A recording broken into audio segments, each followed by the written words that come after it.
You are listening to the Birth Words podcast, and this is episode number 31. Welcome to today's episode. We'll be taking a look at how we say give birth in a few Romance languages: French, Italian, and Spanish.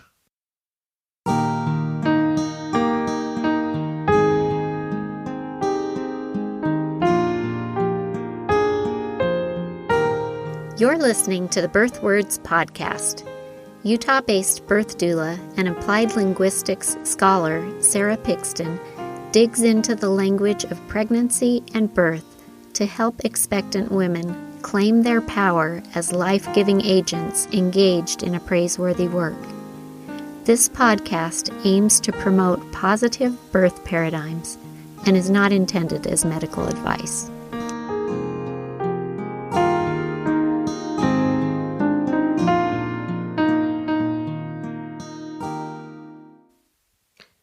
Hi, welcome. Before we jump into today's episode, I wanted to make a special announcement that now on the Birth Words website, I have a new offering available on the classes tab. So birthwords.com/classes, and there available for purchase is a recorded webinar that I did for the Evidence-Based Birth Virtual Experience following their 2019 conference where I presented a workshop. So this is the virtual experience version, the recorded webinar. It's a 60-minute webinar there that you can download for purchase.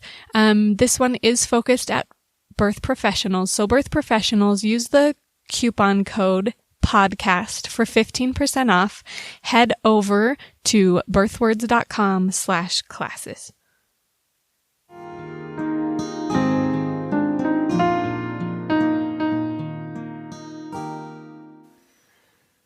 All right. Welcome to today's episode. Back in episode 24, delivery, we talked about one of the terms that is sometimes used to talk about giving birth in English. And that discussion made me wonder, and some other conversation came up in the Birth Words community on Facebook and in other conversations about how do we talk about giving birth in other languages and what's different and why is that interesting? So since I don't have any experience giving birth or supporting birth givers in countries where these languages we're discussing, French, Italian, and Spanish, are the primary languages, and since it's hard to find that sort of information on the internet about what it's like to give birth or support birth in those spaces, especially without speaking those languages, I'm not going to offer any sort of commentary into how different ways of speaking about birth may affect the experiences of birth-giving families, but I'll just offer this as food for thought and consider what we can learn from this other perspective that's offered by other languages. So let's start with French. This was the first one I came upon when I was studying how birth is talked about in other languages. And the French word for giving birth is accouchement, which then for women in labor, you'd say accoucher. And that means to lie down in bed, which is like supremely interesting, right? That the word that is used in French, and my husband speaks Haitian Creole and confirmed that it's the same in Haitian Creole, which borrows much vocabulary from French. The word for to give birth is accouchement, accoucher, to lay down. So that's interesting because we know that in many cultures, lying down giving birth is the norm, but it's rarely physiologically the choice that people make when not constrained in some way. In a hospital space, when the hospital bed is kind of the focus of the room, and that may be the comfortable position for the physicians assisting in the birth, we see that happen a lot, and I think that's a cultural norm. But when women are given more space to move around and try different positions, lots and lots of times they'll find a different position, like hands and knees, or kneeling, or squatting, or standing. But yet in French, accouchement. Interesting. Okay, like I said, I don't have enough experience in that culture or that background to say much more about that. just an interesting thing to think about. If you do, send me an email, birthwordspodcast@gmail.com. I'd love to hear a little more.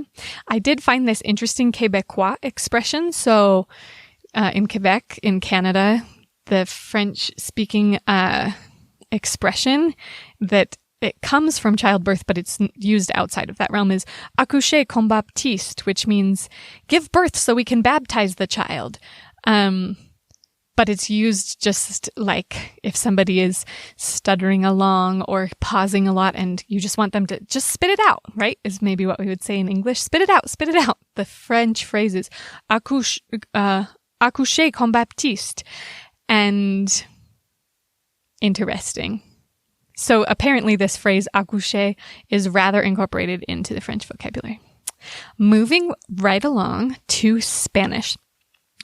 This is one of the most beautiful ones I've come across. In Spanish, to give birth is dar a luz, to give to the light. And I mentioned in my introduction that I haven't supported people that speak the language that we're talking about today. And with Spanish, I do have limited experience supporting families whose native language is Spanish, but my Spanish isn't good enough to have had any meaningful conversations or realizations about this phrase and its use and meaning. And my experience is not extensive enough to really know. So again, if you have, send me an email, birthwordspodcast@gmail.com. But dar a luz, there's another word that could be used, but it's mostly used for animal birth, parir. But there's a Spanish stack exchange that I found some more information about this phrase, and it says the use of the idiomatic phrase dar a luz to mean not just bring to light in general, but by extension more specifically give birth to, has its origin in providing a softer euphemism for human birth than for animal birth, where parir is more commonly used for the physical act of live birth. Today, we use parir only for non-human animals or occasionally in medicine. So I thought that was an interesting commentary. We talked in episode 24, Deliver, about how deliver is not really used in reference to animals. And I thought that was an interesting point to consider, as if we have more confidence in them to do it themselves and not need deliverance. Here it's kind of inverted, that dar a luz is a softer euphemism, it says, than just parir, which is tied very much to the biological process of separation of mother and infant. So this Stack Exchange comment said that this phrase, dar a luz, traces back to a 1628 sermon, which was talking about the birth of Jesus Christ, and that idiomatic expression came from talking about that birth and then was kind of widely adopted to all birth, which I thought was interesting. A study of the usage of the phrase in Spanish shows that dar a luz became much more popular around 1920 and on through today. There's a really fun website powered by Google. It's Ngrams, where you can do a search of any phrase in multiple languages, and look at its usage in lots of written texts over time. So I think they have the best data starting in about 1800. And you can see how commonly different phrases were used over time. And you can even put in, I think, up to 3 different phrases and compare their usage. So that was a really interesting thing to find. This, it's called corpus linguistics, where we look at language in use and look at a huge body, a corpus of language, and see how different terms turn up. I also found this additional commentary from that Stack Exchange comment, and of course I'll link to that in the show notes so you can read it all, but it says the oldest Spanish translations of Genesis 38, 1-5 in the Old Testament of the Bible have parió. that verb parir. But modern translations all have dio a luz in those verses. So that's because today it is considered too coarse or rude to use parir with human beings. That term is now mostly reserved for animals or for insults imputing animal birth, such as those ending in la madre que te parió. We instead soften this for human beings and use dar a luz, or occasionally the similarly extended sense of alumbrar to mean the same thing. So I thought that was really interesting, because, again, going back to that episode 24 where we talked about the English use of the word deliver and how in older translations of the Bible there were separate words for to give birth and deliver, and over time the later translations use deliver where there used to be a different verb for to give birth. This Spanish instance is kind of the other way around. It used to use parir for human and animal birth, but later translations wanted to give more beauty, I think, to human birth and use the phrase dar a luz. Interesting. Okay. Then similarly, the last language we're talking about today is Italian. And in Italian, the phrase to give birth is dare alla luce, which again means to show light to or to give to the light. However, this phrase in Italian followed a different trend over time than dar a luz in Spanish. And again, I visited the Google Ngrams to look at the use over time of this phrase.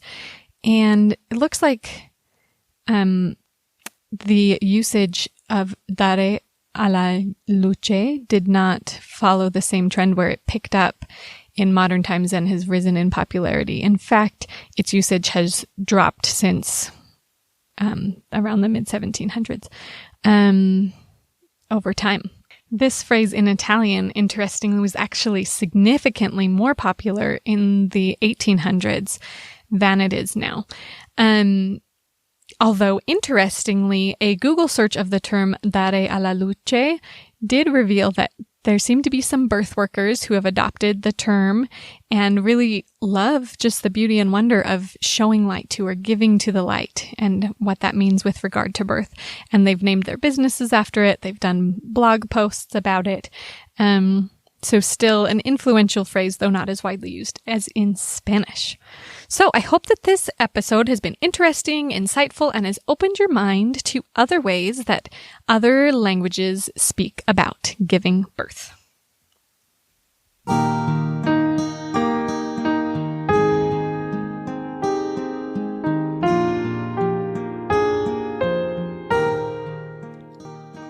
Did words play an important role in your birth experience? If you're interested in sharing your story on the podcast, go to www.birthwords.com. If you're liking what you hear on the podcast, please leave a review on your podcast app. For more resources about harnessing the power of words to benefit the birth experience, visit birthwords.com.